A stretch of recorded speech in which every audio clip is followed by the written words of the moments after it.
Hello friends, എല്ലാവർക്കും inspire PSCയുടെ English grammar ക്ലാസ്സിലേക്ക് സ്വാഗതം. ഇന്നത്തെ ഇംഗ്ലീഷ് ഗ്രാമർ ക്ലാസ്സിൽ നമ്മൾ ഡിസ്കസ് ചെയ്യുന്നു പാസീവ് വോയിസ്. ഇംപരേറ്റീവ് സെന്റൻസിനെ എങ്ങനെ പാസീവ് വോയിസിലോട്ട് മാറ്റാം. മത്സര പരീക്ഷകളിൽ പാസീവ് വോയിസ് എന്ന് പറയുന്ന ടോപ്പിക്കിൽ നിന്ന് ചോദിക്കാൻ സാധ്യതയുള്ള ഏറ്റവും സിമ്പിളായ ടോപ്പിക്കാണ് ഇംപരേറ്റീവ് സെന്റൻസിന്റെ പാസീവ് ഫോം. അപ്പൊ സാധാരണയായിട്ട് ഒരു സ്ട്രക്ചറാണ് സാധാരണ ചോദിക്കുന്നത്. അതാണ് നമ്മൾ ഇന്ന് ഡിസ്കസ് ചെയ്യുന്നു. ഇംപരേറ്റീവ് സെന്റൻസിനെ പാസീവ് വോയിസിലോട്ട് മാറ്റുന്നു. ഇംപരേറ്റീവ് സെന്റൻസിനെ എങ്ങനെ പാസീവ് വോയിസിലോട്ട് മാറ്റാം? എന്താണ് ഇംപരേറ്റീവ് സെന്റൻസ്? ഇംപരേറ്റീവ് സെന്റൻസ് എന്ന് പറഞ്ഞാൽ ഒരു സെന്റൻസ് ആജ്ഞ, അപേക്ഷ, ഉപദേശം, നിർദ്ദേശം തുടങ്ങിയ വികാരങ്ങളാണ് പ്രകടിപ്പിക്കുന്നതെങ്കിൽ അത്തരം സെന്റൻസുകളെയാണ് ഇംപരേറ്റീവ് സെന്റൻസ് എന്ന് പറയുന്നത്. സിമ്പിൾ ആയിട്ട് മനസ്സിലാക്കാം. വെർബിൽ സ്റ്റാർട്ട് ചെയ്യുന്ന സെന്റൻസുകളാണ് ഇംപരേറ്റീവ് സെന്റൻസ്. അപ്പൊ ഇത്തരം ഇംപരേറ്റീവ് സെന്റൻസിനെ പാസീവ് വോയിസിലോട്ട് മാറ്റാൻ മത്സര പരീക്ഷകളിൽ സാധാരണ ഉപയോഗിക്കുന്ന സ്ട്രക്ചർ ഇതാണ്: let plus object plus be plus V3. ഒരു സെന്റൻസിന്റെ പാസീവ് ഫോം എന്ന് പറഞ്ഞാൽ ബി ഫോംസ് കഴിഞ്ഞ് V3 ആണ്. ഓബ്ജക്റ്റ് കഴിഞ്ഞ് ബി ഫോംസ് കഴിഞ്ഞ് V3 വന്നാൽ അത് പാസീവ് വോയിസ്. ഇംപരേറ്റീവ് സെന്റൻസിന് അഡീഷണൽ ആയി നമ്മൾ കൊടുക്കുന്ന ഒരു സ്ട്രക്ചറാണ് ലെറ്റ്. അപ്പൊ ഇത്രയേ ഉള്ളൂ. Let plus object plus be plus V3. First question നോക്കാം. Close the door. Close the door ഇതിനെ പാസീവ് വോയിസിലോട്ട് മാറ്റാൻ സിമ്പിൾ ആണ്. ആദ്യം ലെറ്റ്, ഇനി സെന്റൻസിലെ ഓബ്ജക്റ്റ് കണ്ടെത്തുന്നു. ദ ഡോർ അതാണ് object. Let plus object plus be plus V3. Be forms കഴിഞ്ഞ് വേർബിന്റെ തേർഡ് ഫോം ക്ലോസ് ആണ് വേർബ്, അതിന്റെ third form closed. Let the door be closed. Then post this letter. Post this letter passive form ലെറ്റിൽ start ചെയ്യുന്നു. Let plus object. Object എന്ന് പറഞ്ഞാൽ this letter ആണ് object.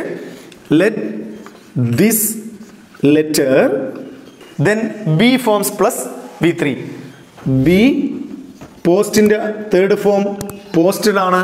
Let this letter be posted. Last question നോക്കാം. Do this work. First എഴുതുന്നു let.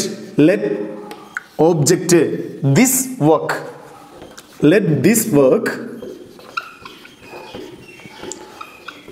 B be plus V3. Be ഡൂവിന്റെ third form do, did, done. Third form done. Let this work be done. ഇനി നമ്മൾ കുറച്ച് previous questions നോക്കുന്നു. Imperative സെന്റൻസിന്റെ passive form. First question, raise your hands change into passive. അപ്പൊ നമുക്ക് structure കാണുമ്പോൾ തന്നെ അറിയാം അത് ഏത് സെന്റൻസ് എന്നാണ്. റൈസ് എന്ന വെർബിൽ സ്റ്റാർട്ട് ചെയ്തിരിക്കുന്നു. അതുകൊണ്ട് തന്നെ ഇത് ഇംപരേറ്റീവ് സെന്റൻസിലാണ്.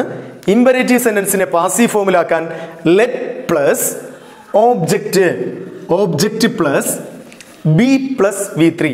ഇതാണ് structure. Let plus object, let plus raise your hands. Let plus first option ലെറ്റിലല്ല സ്റ്റാർട്ട് ചെയ്യുന്നത്, അതല്ല. സെക്കൻഡ് ലെറ്റ് യുവർ ഹാൻഡ്സ് സാധ്യതയുണ്ട്. അത് കഴിഞ്ഞ് വരുന്നു ബി പ്ലസ് V3. ബി കഴിഞ്ഞ് raised. Let your hands be raised. ഇതാണ് ആൻസർ. ഇവിടെ ഓബ്ജക്റ്റ് ഇല്ല. ഇവിടെ ലെറ്റ് ഹിം റൈസ് വെർബിന്റെ തേർഡ് ഫോം അല്ല ഉപയോഗിക്കുന്നത്.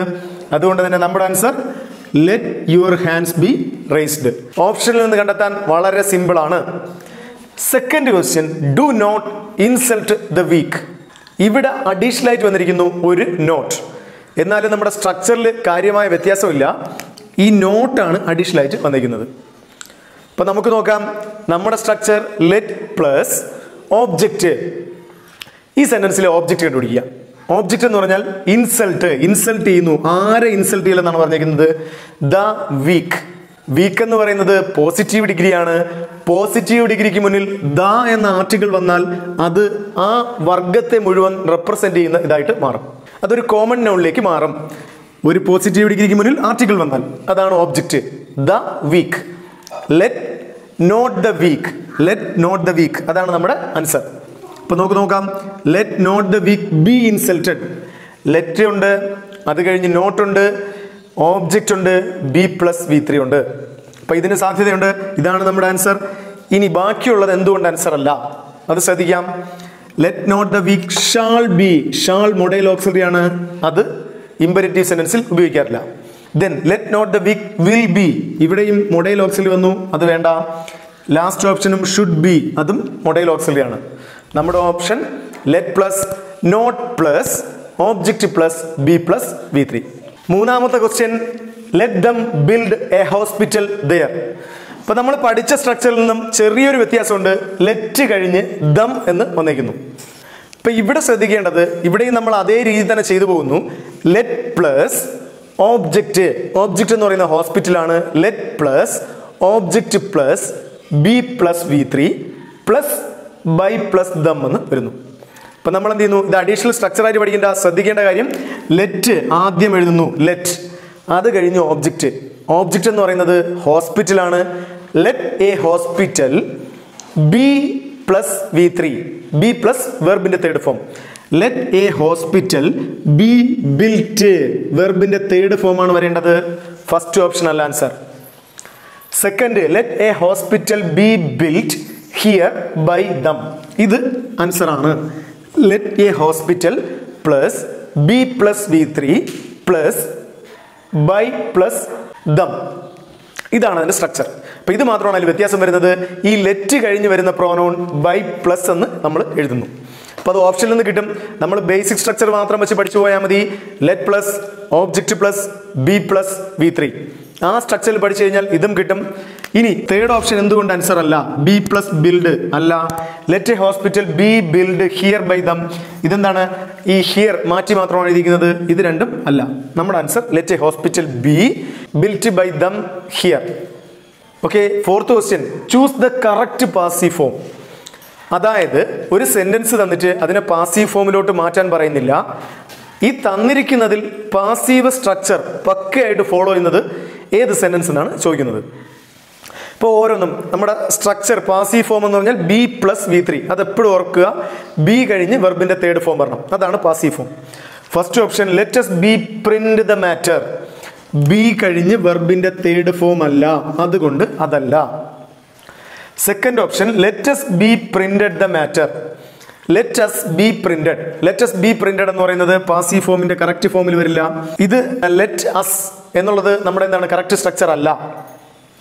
Then third form let the matter be printed, let the matter be printed, B plus V3 വരുന്നുണ്ട്, object വരുന്നുണ്ട്, ഇതിൽ എല്ലാ സ്ട്രക്ചറും ഓക്കെയാണ്.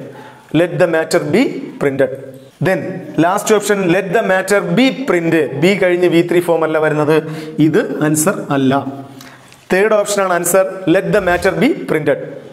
ഇനി ഇത് ഒന്നുകൂടെ ശ്രദ്ധിക്കുക, let us B printed the matter, നമ്മളാൽ ചെയ്യപ്പെട്ടു എന്നുള്ളത് വരില്ല, നമ്മൾ ചെയ്തു എന്നാണ് വരേണ്ടത്. അതുകൊണ്ടാണ് ഇത് ആൻസർ അല്ലാതെ വരുന്നത്. അപ്പം നമ്മുടെ പക്ക structure let the matter be printed, let plus object plus be plus വെർബിന്റെ തേർഡ് ഫോം.